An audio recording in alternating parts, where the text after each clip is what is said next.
Hey, it's me, unapologetically T, and I'm back with another poem. This is day 27. The theme is vulnerability. I have a vulnerability poem already, so I kind of went on another route, like of storytelling. So I'm gonna get straight into it. Hey everyone, my name is T. Hi T.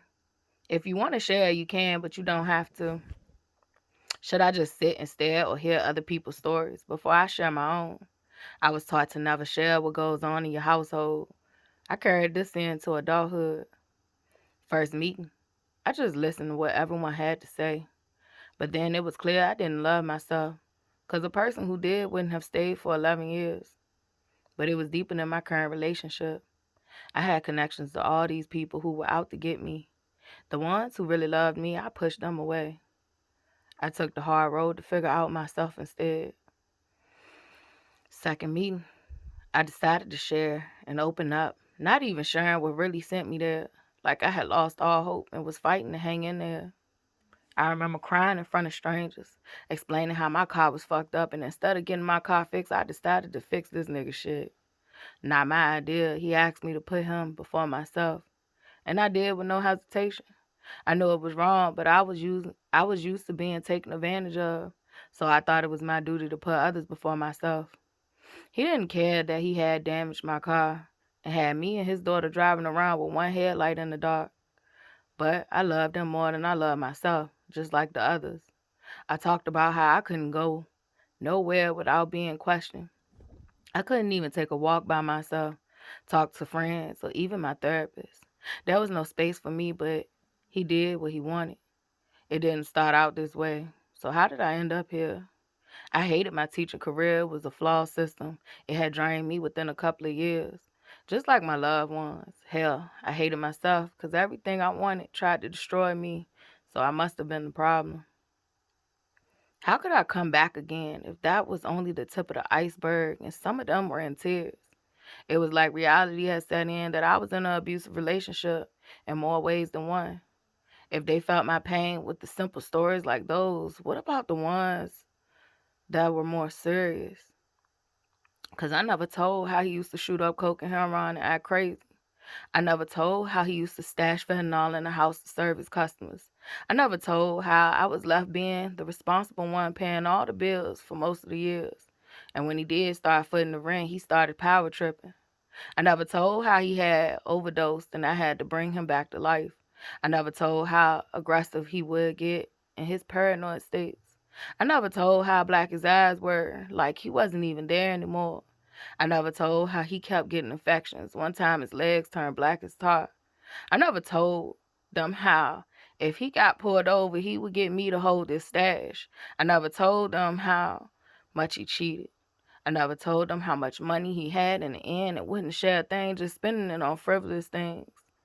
I never told how he would think I was cheating, but I never left the house.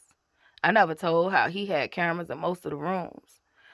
I never told how a woman OD'd and I had to be the one to take her to the hospital. I never told how he had a weapon and would leave it out as intimidation. I never told how he was accusing me of all his friends and family members, even felt I fucked his brother when he was living. I never told them that before him, it was my own family. I never told that if I talked on the phone, he would monitor my conversations. I never told that if I stood on the balcony to get fresh air, it would turn into a nightmare about how I was seeking attention from the neighbors. And the whole time, all I wanted was his attention and love.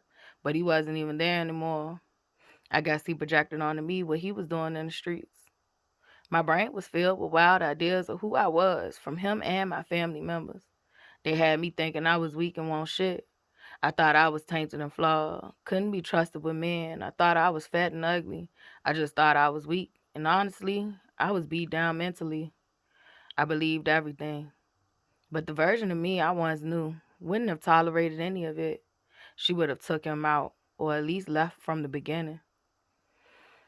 But she wasn't there anymore, and because I was riddled with guilt and shame, it was hard to tell my real friends.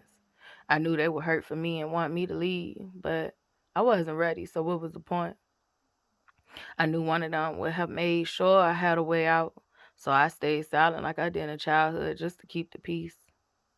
I didn't return to the group for months because everyone broke down with me. Something about sympathy that makes me feel like I should retreat. I give it all the time, but found it hard to receive. I did return eventually with the help of the group and knowledge of what I was facing: narcissistic abuse. I gained courage and strength to leave, even though I still didn't quite love myself fully. I was scared, and he stalked me. I felt I had no one to turn to besides other broken men and fucked up family. I truly needed time alone to heal, to think. But once again, I had toxic coping skills. Work was draining. I felt I had to deal with everything alone. I made my bed and I had to lay in it. Ironically, we had made a deal when I had split. I felt safer giving him hope than saying, fuck you, lose sleep, you piece of shit. The deal was that if we could turn shit around within a year, we could get back together again. Ideal. But I knew it was over, at least on my end of the deal. I just didn't want to lose my friendship because it was deeper than sex. It was a soul tie and we were connected in separation, but codependent in nature. A week before the separation, the year of separation, excuse me, I'm going to repeat that. A week before the year of separation, we got into it. After just getting back in contact in October, my last text, excuse me, sorry. My last text was, I don't give a fuck no more. I don't care if it's my mama, my job, you, anybody, or anything else.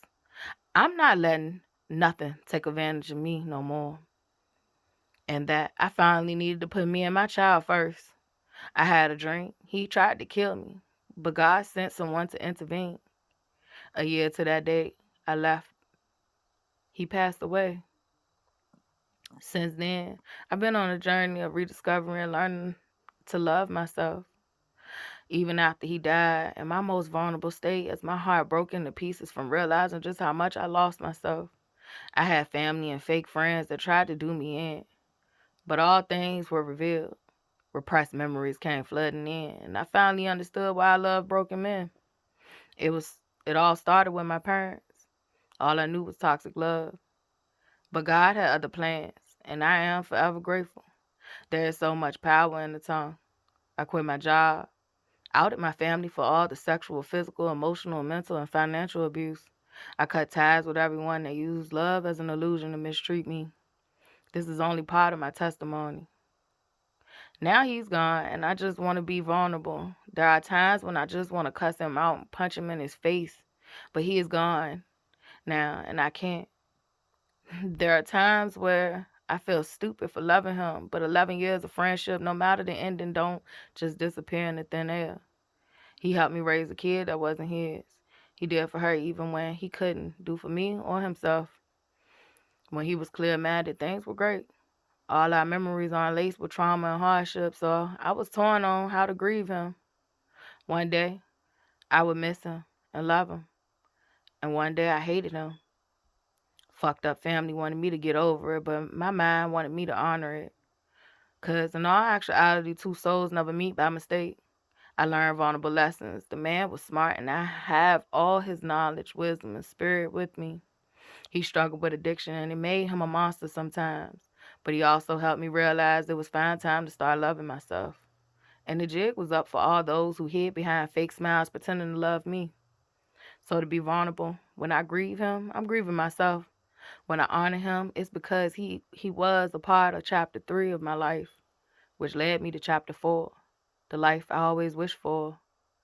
I'm not dabbling in self-hatred or toxic love, and honestly, I'm not ashamed anymore. I hope my story helps someone leave their abusive relationship, whether it's a partner, mother, father, family, friend, or whoever. The longer you stay, the harder it is to leave. So I speak my words vulnerably and free. I don't care who judge me, because honestly, God loves and guides me. Everything I went through has a purpose. So get help if this resonates. And don't worry about other people's judgment. These stories don't always end in triumph. So if you still here, please, please, please get help because you are worthy.